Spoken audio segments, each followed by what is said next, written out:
Laplace'i võrrandi enda kohta on meil eraldi video, aga nüüd vaatame kahte lihtsat näidet, kuidas seda lahendada ja mis praktilist kasu sellest olla võiks. Esimese näitena võtame kõige lihtsama võimaliku näite üldse. Olgu meil siis X-telg ja X-telga risti olgu kaks ekvipotentsiaali pinde. Olgu nende asukohad siis X1 ja X2 ehk siis konkreetsel juhul on meil tegemist siis jällegi plaatkondensaatoriga või ka siis kahe lõputu laetud tasandiga ja meid huvitab siis elektrivälja tugevus ja potentsiaal nende kahe plaadi vahel. Ja kuna meil on tegemist kahe paralleelse plaadiga, mis on siis eeldame lõputult suured või vähemasti väga suured, sellisel juhul on ilmselgelt see elektriväljal ainult siis X-tele sihiline komponent ehk siis meie kolmemõõtmeline Laplace'i võrrand, me saame seda lihtsustada ainult ühe mõõtme jaoks, me teeme oma arvutused lihtsamaks. Ja samas plaatkondensaator on selline reaalne seade, mida me ka päriselt kasutame, ega selle ülesande lahendamisel on ka oma selline praktiline väärtus. Nii, ehk siis varasemast mäletame, et Laplace'i võrrand oli siis teist järku diferentsiaalvõrrand sellisel kujul. Näidab, et siis potentsiaali välja gradiendi divergents on siis kõikjal ühtlaselt 0 tingimusele, et selles ruumi osas puudub siis laengute ruumtihedus. Meil on need kaks ekvipotentsiaali pinda, selleks, et nendel oleks mingi nullist erinev potentsiaal, on seal ilmselt siis laengud peal, aga tõepoolest kondensaatori plaatide vahel me eeldame siis kas vaakumit või siis mingit dielektrikut, kus siis tõepoolest laengu ruumtihedus on tavaliselt 0. Nii. Nüüd, kuna meil toimub kulgemine ainult X-tele suunas, siis seesama Laplace'i operaatorist on meil vaja ainult siis osatuletist potentsiaalist X järgi, osatuletis Y ja Z järgi on niikuinii 0, seega me võime need välja jätta. Ja kui meil on ainult üks muutuja, siis sellisel juhul ei nimetata ka seda osatuletist enam osatuletiseks, vaid tavaliseks tuletiseks. Ehk siis meie puhul siis Laplace'i operaator meie potentsiaalist, mida me veel ei tea ja mida me selle ülesande lahendamise käigus nüüd leiame, saab siis teisendada sellisele kujule, et on tegemist siis teist järku osatuletisega tuletisega potentsiaalist X järgi. Ja me teame, et see peab olema võrdne nulliga, kuna nende kahe plaadi vahel laengu ruumtihedus on 0. Ehk meil on mingi tundmatu võrrand ja me tahame seda leida. Nüüd diferentsiaalvõrrandi lahendamiseks üks hea viis on siis integreerimine.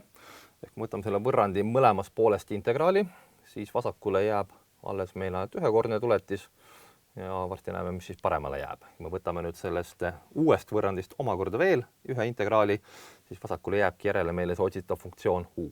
Ehk siis mõlemat poolt peame põhimõtteliselt 2 korda järjest integreerima.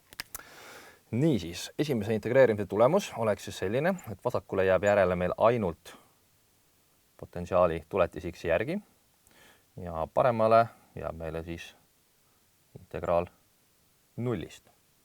Kui me liidame kokku nulle, ükstaspuha kui vähe või palju, on tulemuseks ilmselgelt 0, aga me näeme, et see on meil määramata integraal ja määramata integraalile tuleb alati juurde see integreerimiskonstant ja tavaliselt tähistatakse seda C-ga, aga anname seekord sellele integreerimiskonstandile väärtuse A.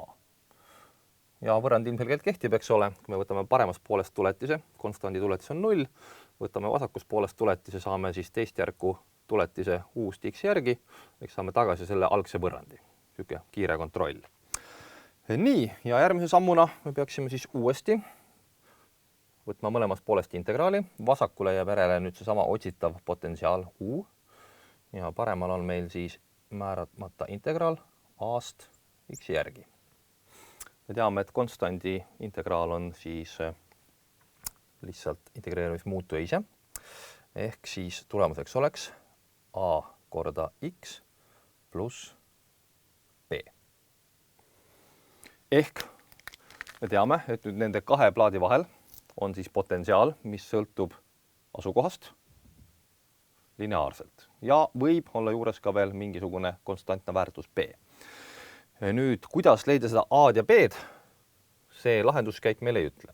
A ja B tulevad siis täiendavatest tingimustest ehk piiritingimustest, selleks, et saada siis potentsiaali ja potentsiaali gradiendi kaudu ka siis elektrivälja tugevust, on meil nüüd tarvis teada täiendavaid tingimusi selle uuritava keskkonna piiril. Meie uuritavaks keskkonnaks on ala kahe plaadi vahel ja piirideks on siis esimene plaat ja teine plaat. Ja et seda ülesannet saaks lahendada mingi konkreetse numbrise vastusega, on meil tarvis teada veel siis piiritingimusi ja antud ülesandes on nendeks piiritingimusteks siis potentsiaal sellel esimesel plaadil ja potentsiaal sellel teisel plaadil. Esimese plaadi asukohaks on siis x on võrdne x1-ga ja teise plaadi asukohaks on see, et teise plaadi asukohaks on x2 ja potentsiaal on siis selles kohas u2. Nii, ja jätkame siis oma lahenduskäiguga. Me saame nüüd kirja panna sellise võrrandsüsteemi, et u asukohas 1 on meie tundmatu a korda see asukoha koordinaat x1 pluss meie tundmatu b. Täpselt samamoodi on siis asukohas u2 potentsiaal võrdne a x2 pluss jällegi tundmatu konstant b. Me näeme, et meil on tegemist lineaarse võrrandsüsteemiga, midagi, mida õppisime juba põhikoolis lahendama, kus on kaks tuntud suurust, täpsemini 4. Me teame, eks ole, potentsiaale ja nende asukohti, see on ülesande lähteandmed. Ja on kaks tundmatut. Kui meil on kaks võrrandit ja kaks tundmatut, siis on see võrrand ilmselgelt üheselt lahenduv ja me saame avaldada siis nii A kui B väärtused. Ja võime selle kiiresti ära teha. Näiteks esimesena võiks kasutada liitmisvõtet, lahutaks esimesest võrrandist maha teise võrrandi. Peaks jääma siis tulemuseks, et U1 miinus U2 on võrdne siis A korda x1 miinus x2 ja sellisel juhul, eks ole, me näeme, et need B taanduvad välja, sest B miinus B on lihtsalt B. Ja me saame siit kerge vaevaga avaldada siis selle A väärtuse. Selgub, et A on meil siis potentsiaalide vahe jagatud siis kauguste vahega. Vabandust, mitte summaga, vaid vahega. Ja potentsiaalide vahe on voltides, kauguste vahe on meetrites. Kui me jagame voldid meetriga, saame midagi, mille ühikuks on volti meetri kohta ja see miski ei ole mitte midagi muud kui elektrivälja tugevus, ehk siis meie konkreetses ülesandes elektrivälja tugevuse X komponent. Ja B on nüüd lihtsasti leitav, vahet ei ole kumma võrrandi kaudu. Ehk võime siis öelda, et B on U1 miinus A x1. Kuna A oli volti meetri kohta ja X on meetrites, siis me saame siia voldid, volt miinus volt on ikka volt, ehk siis B on potentsiaal voltides ja A on siis elektrivälja tugevus voltimeetrites. Ja saada nüüd mingid konkreetseid numbreid, me peame juba tõepoolest siia nende muutud tasemele panema numbrid sisse. Aga ülesande lahendus on selline. Ehk tuletasime jällegi põhimõtteliselt elektrivälja tugevuse ja potentsiaali väärtused siis kahe ühtlaselt laetud tasandi vahel või siis plaatkondensaatori plaatide vahel. Nüüd järgmine näide on natuke põnevam. Me oleme siiamaani teinud palju näiteid ristkoordinaatides ja ka üsna palju silindrilistes koordinaatides. Et sfäärilised koordinaadid on suhteliselt sellisesse vaeslapse ossa jäänud. Seega nüüd järgmise ülesande teemegi sfäärilistes koordinaatides, aga samamoodi, et oleks ülesanne lihtsam, siis me valime sellise geomeetria, et meil oleks ainult siis üks muutuja, ehk mitte ei muutuks korraga 3 koordinaati või 2, vaid ainult siis üks koordinaat. Sellisel juhul on matemaatika jällegi lihtne, aga ometi see tulemus, mis me saame, on päris huvitav ja kirjeldab natukene ka reaalset maailma. Nii, tõmbame siia joone vahele. Seesama võrrand loomulikult ei sõltu sellest, millist koordinaatsüsteemi me kasutame. Kuidas me täpselt seda arvutusi teeme, see loomulikult sõltub koordinaatsüsteemidest. Jällegi pähe õppima ei pea, vajadusel saab õpikus siis konkreetse lehekülje lahti teha ja vaadata vajalikke valemeid. Ja meie võtame nüüd järgmise ülesande. Ülesanne on siis selline. Meil on tasand, mis on siis põhimõtteliselt XY tasand ja ütleme, et selle potentsiaal on võrdne 0 volti. Ehk võrdleme seda siis nii-öelda 0 potentsiaaliga tasandiks. Nüüd edasi tegutseme sfäärilistes koordinaatides. Ja ma meelega jätan siia pisikese prao vahele, kuigi päriselt me teame, et see kolmnurga või täpsemini siis torbiku tipp toetub tegelikult siia pinna peale, kuigi see toetuspunkt on siis matemaatiliselt tõenäoliselt mõttes punkt, et ta on lõputult väike. Ja telgede seisukohast siia jookseb meil siis, eks ole, Z-telg. Nii. Nüüd sama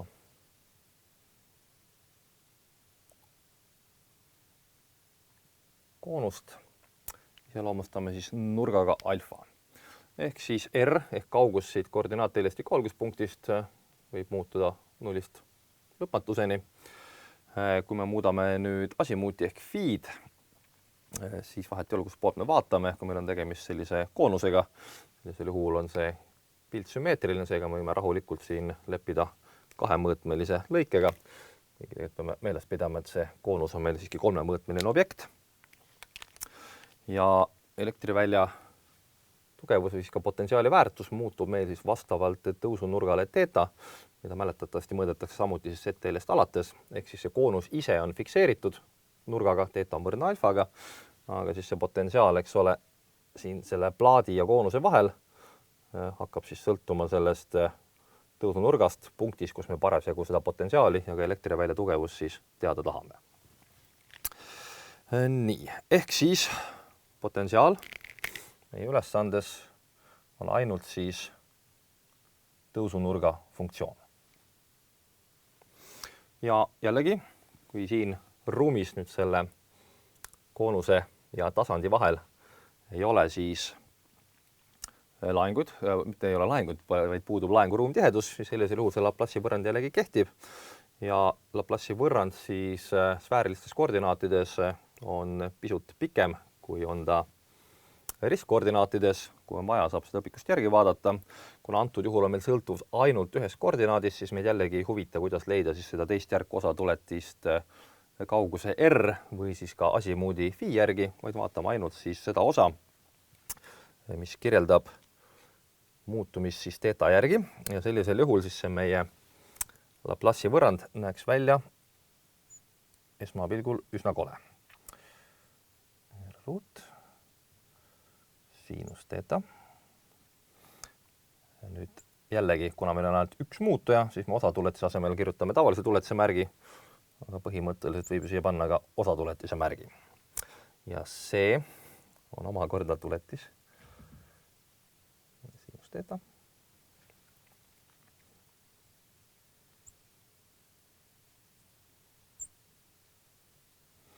Ja see peab võrduma nulliga, senikaua kuni laengu ruumtihedus on, eks ole, 0.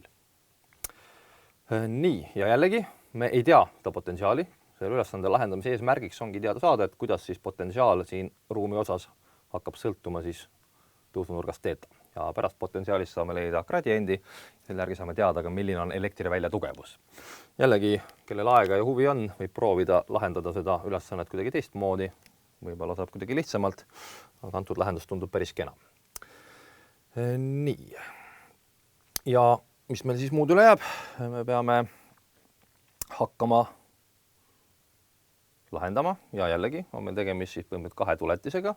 Järelikult leides integraali paremast poolest ja leides integraali vasakust poolest saame ühest tuletisest lahti ja korrates seda operatsiooni teist korda saame lahti ka teisest tuletisest ja jällegi leiame siis avaldise sarnaselt sellele esimesele näitele.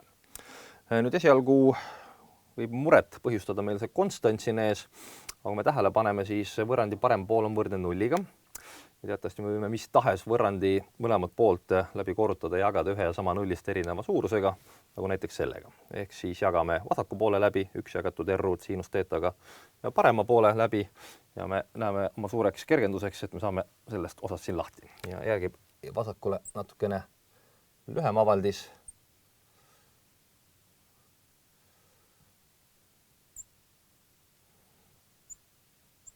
Nii. võrdne nulliga. Ja nüüd see parem pool on väga tuttav, me oleme juba leidnud nullist integraali, me teame, et see on lihtsalt mingi konstant ja me vasakust poolest integraali leiame, siis me saame lahti sellest esimesest tuletisest ehk siis esimene vahesamm või vahetulemus oleks siis järgmine, et siinus theta korda tuletis otsitavast potentsiaalist selle sama nurga theta järgi on võrdne mingit sorti konstandiga A. Voila. Nüüd peame ühe korra veel mõlemast poolest integraali leidma, aga me näeme, et integreerimismuutujaks on theta ja siin on meil mingi funktsioon theta järgi. Nüüd täna me nii lihtsalt ei pääse nagu eelmise sammu puhul, et saame lihtsalt välja taandada, vaid nüüd me peame viima siis selle sinus theta teisele poolele ja lahendama ära siis järgmise integraali. Ehk siis otsitav potentsiaal U on nüüd määramata integraal mingist konstandist A jagatud sinus thetaga ja integreerimismuutujaks on ka seesama theta. See on nüüd jälle selline klassikaline integreerimisülesanne. Meil on põhimõtteliselt vaja leida siis integraal 1 jagatud sinus x-ist. Seda võib siis välja otsida kas integraalide tabelist või kasutada siis mõnda integraali kalkulaatorit. Loomulikult ei ole keelatud ka see ise ära lahendada. Sõltub sellest, kas meil on kiire ja sellest, kui palju me matemaatika vastu huvi tunneme.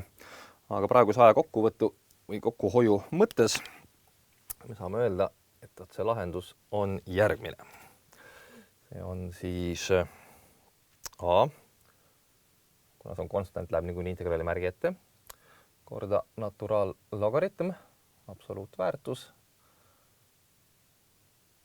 tangens poolest tõusunurgast, theta kahendiku. Nii. Ja loomulikult, kuna see on määramata integraal, siis tuleb meil juurde jällegi integreerimiskonstant. Ja kui me eelmises ülesandes tähistasime seda B-ga, siis kasutame sama ilusat nime. Nii. Ja nüüd me olemegi saanud siis valemi, mis kirjeldab siis potentsiaali selle koonuse ja tasapinna vahel, sõltuvalt siis ainult ühest muutujast ehk tõusunurgast theta. Ja jällegi on meil kaks tundmatut konstanti ja nende väärtused on jällegi määratud ära siis piiritingimustega. Üks piiritingimus on meil juba siin kirjas. Me alguses ütlesime, et see tasand siin koonuse all on siis nullpotentsiaaliga. Ja teiseks me peaksime ära määrama ka siis, millise potentsiaaliga on see koonus. Jällegi mõlemad on siis juhtivast materjalist, tähendab, et nad on ekvipotentsiaali pinnad. Et igas punktis on neil sama potentsiaal, täpselt samamoodi nagu nende plaatidega siin. Ja ütleme, et siin on lihtsalt potentsiaal siis mingisugune U0. Ärme jälle konkreetset numbrit see pane. Näiteks +5 volti, -7 volti, mis iganes. Ja tekib meil jällegi võrrandsüsteem. Nüüd esimesel silmapilgul võib see muret tekitada, et siin on meil, eks ole, lineaarne võrrandsüsteem, seda me oskasime juba põhikoolist lahendada, aga siin on meil mingisugune naturaallogaritm tangensi kahendiku absoluutväärtusest, mis lõhnab sellise ebameeldiva asja järgi nagu mittelineaarne võrrand ja selle lahendamine. Aga tuletame meelde, et me lahendame võrandit nende konstantide A ja B jaoks ja nende seisukohast on see siin lihtsalt mingisugune konstantne suurus, et hoolimata sellest, et funktsioon ise enam ei ole lineaarne, selgub, et see võrrandsüsteem, mida me peame lahendama, on õnneks ikka lineaarne. Ehk siis U siis kohas, kus nüüd see tõusunurk theta on võrdne, eks ole, alfaga, saame me siis vasakul pool on U0 ja paremal pool on A korda naturaallogaritm tangens alfa kahendikust pluss B. Ehk nagu näete, see on nüüd mingi konstant. Seda küll on suht tüütu välja arvutada, aga tegemist on lihtsalt mingi konstantse suurusega. Ja nüüd U kohas siin plaadi peal, siis tegelikult ei ole mitte midagi muud meil kui lihtsalt 0. No, võime siia U asemele kirjutada ka võrdub nulliga. On võrdne siis A korda naturaallogaritm tangens. Ja mis on see nurk? Rõhutame, et nurka mõõdetakse, eks ole, Z-telje ja selle pinna vahel. Siin on meil kenasti täisnurk. Täisnurk on siis teatavasti pi kahendiku radiaani ja pool pi kahendikust on siis pi neljandikku pluss beta. Ja jällegi on meil lineaarne võrrandsüsteem, mida võime lahendada siis mis tahes viisidel, millega lineaarseid võrrandsüsteeme lahendada saab. Ja kui me selle ära lahendame, siis selgub, et see konstant B on antud juhul 0. Väga meeldiv, sest et ja konstant A tuleb siis võrdne U0 jagatud naturaallogaritm ja tangens alfa kahendikust. Ja jällegi see on täiesti konstantne suurus, sest et U0 on, eks ole, üks ülesande lähteandmetest, mis potentsiaal meil sellel koonusel on või koonuse tipul teravikul ja alfa on samamoodi siis põhimõtteliselt määratud juba selle koonuse disainiga, et kui terava või lameda nurgaga siis see konkreetne koonus tehtud on. Nii, ja me saame nüüd need konstandid panna sisse meie sellesse potentsiaali võrrandisse ja kirjutada välja siis lõpliku lahendi. Ehk sellisel juhul on siis potentsiaal U0 korda naturaallogaritm tangens theta kahendikust jagatud läbi lihtsalt siis konstandiga naturaallogaritm tangens alfa kahendikust. Rõhutan veel kord, alfa on konstant, aga vot see theta on meil muutuja. Ehk see on siis selline võrrand, mis ilmselt väga tuttav ette ei ole, sellisega praktikas ega ka varasemas matemaatikas vist väga kokku puutunud ei ole. Sellest hoolimata on siis ühe muutuja funktsioon, mis kirjeldab siis nüüd potentsiaali suvalises punktis nende kahe pinna vahel. Nüüd läheme veel edasi ja leiame ka elektrivälja tugevuse. Milline on elektrivälja tugevus siin koonuse ümber? Ja nagu ma ka varem kasutasin juba sellist mõistet nagu teravik, siis kui te tähele panete, seda koonuse ots on oma kujult tegelikult sama, mis nõelateravik. Ja oleks päris huvitav teada, et milline võiks elektrivälja tugevus olla just siin nõelateraviku lähedal.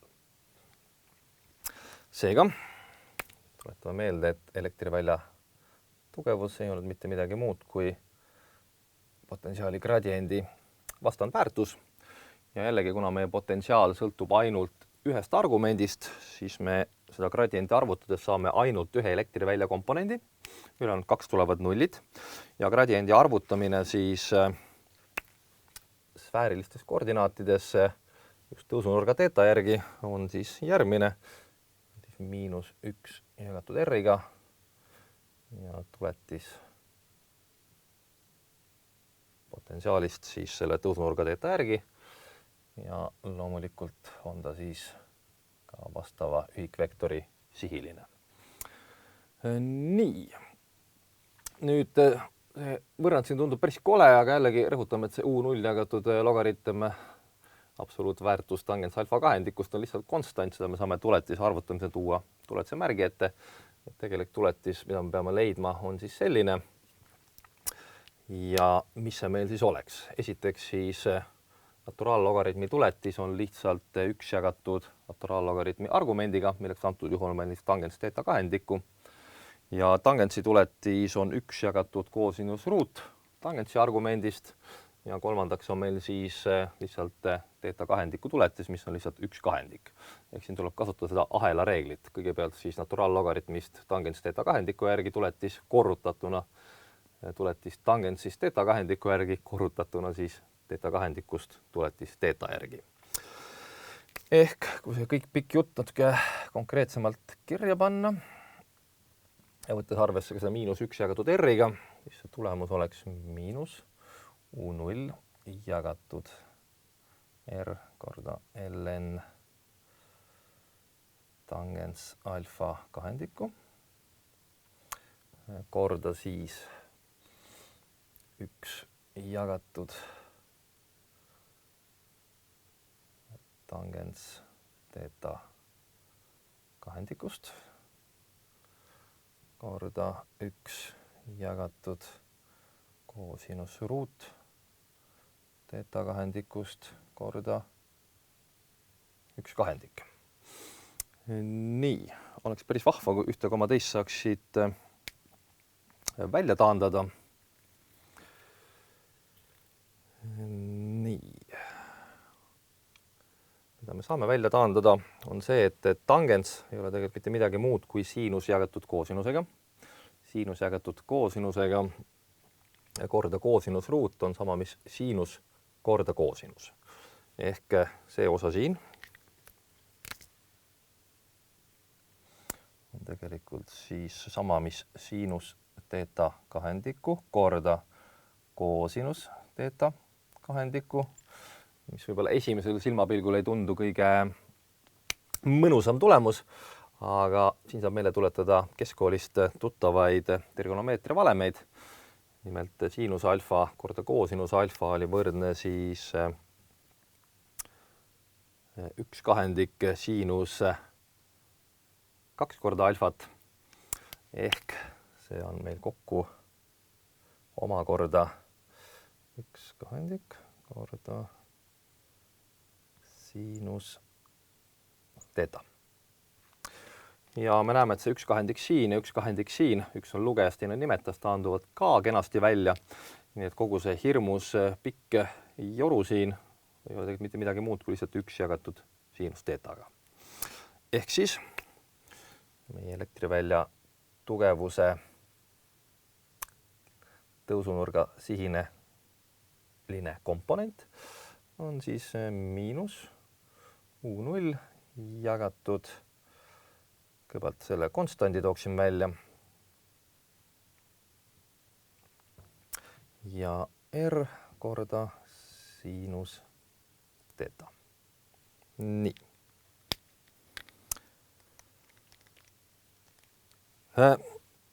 Ei tundu väga vahva, aga jällegi tuletame meelde, et see osa siin on lihtsalt mingi konstant. Ehk siis elektrivälja tugevus on siis siin vahemikus pöördvõrdeline R-i väärtusega. Ehk pöördvõrdeline sellega, kui kaugele me läheme siit koordinaattelestiku alguspunktist. Ehk mida kaugemale me siit läheme, seda suuremaks läheb R-i väärtus ja kuna R on pöördvõrdeline, eks ole, elektrivälja tugevusega, seda nõrgemaks läheb elektrivälja tugevus. Mis kõlab suhteliselt loogiliselt, ehk seda kaugemale me läheme sellest mõlemast pinnast, ei midagi imelikku. Ja samamoodi on ta siis pöördvõrdeline selle nurga siinusega, ehk nurk määrab ära siis, kus kohas me siin samal kaugusel oleme, samal kaugusel koordinaatsüsteemide alguspunktist, kui kaugele me läheme teljest Z, eks ole. Praegu on nurk väike, läheb suuremaks, suuremaks, suuremaks. Ja vähemasti väikeste nurkade puhul on siis siinuse nurk enam-vähem ise võrdelised. Ehk siis jällegi, mida kaugemale me siit läheme, seda nõrgemaks läheb elektrivälja tugevus. Aga mis pakub huvi või on väärt äramärkimist, siis kindlasti ei tohi R olla võrdne, eks ole, nulliga. Me läheme täpselt siia alguspunkti ja R ja ka teeta ei saa meil olla võrdne nulliga, siis sellise juhul meil koonusest jääb järgi ainult põhimõtteliselt joonlaeng. Aga kui me võime nendele mõlemale suurusele läheneda, kui palju me tahame ja me näeme, et mida lähemale me siia punktile läheme, siis seda tugevamaks läheb elektrivälja tugevus ja isegi suhteliselt veel suurte kauguste puhul, näiteks siin mõned milli- või mikromeetrid, läheb elektrivälja tugevus väga suureks. Ehk selle ülesande lahenduskäigust tuli välja selline oluline järeldus, mis on ka praktikas loomulikult kinnitust leidnud, et kõikvõimalike teravike läheduses läheb elektrivälja tugevus väga suureks ja see on ka siis koht, kus kipub tekkima kõikvõimalikud elektrilised läbilöögid. Ehk kui elektrivälja tugevus on väga suur, siis laengutele antakse väga suur kiirendus ja seega nad suudavad tihtipeale hakata ka läbi lendama materjalidest, mis muul juhul oleksid dielektrikud. Ja seetõttu siis kõikvõimalikud kohad, kus me soovime sädet või sädelahendust saada, tehakse teravad. Ja samas, kui me soovime vältida, et tekiksid elektrilahendused või elektrilaeng põgeneks kuskilt pinnalt, siis tuleb vältida kõikvõimalikke teravikke. See on ka põhjus, miks te võib-olla olete tähele pannud, et näiteks Tesla generaatoritel kasutatakse kondensaatoreid, mis on siis kas kerakujulised või toroidikujulised, ehk neil puuduvad igasugused järsud või teravad servad. Nii palju siis nende kahe näite kohta, mis käisid siis mõlemad Laplace'i võrrandi lahendamise kohta ja mõlemal oli ka täieline olemas seos reaalse eluga. Üks oli siis plaatkondensaator ja teine on siis viis, kuidas tekitada objekti kuju valides kas siis tugevaid elektrivälju või risti vastupidi neid siis vältida.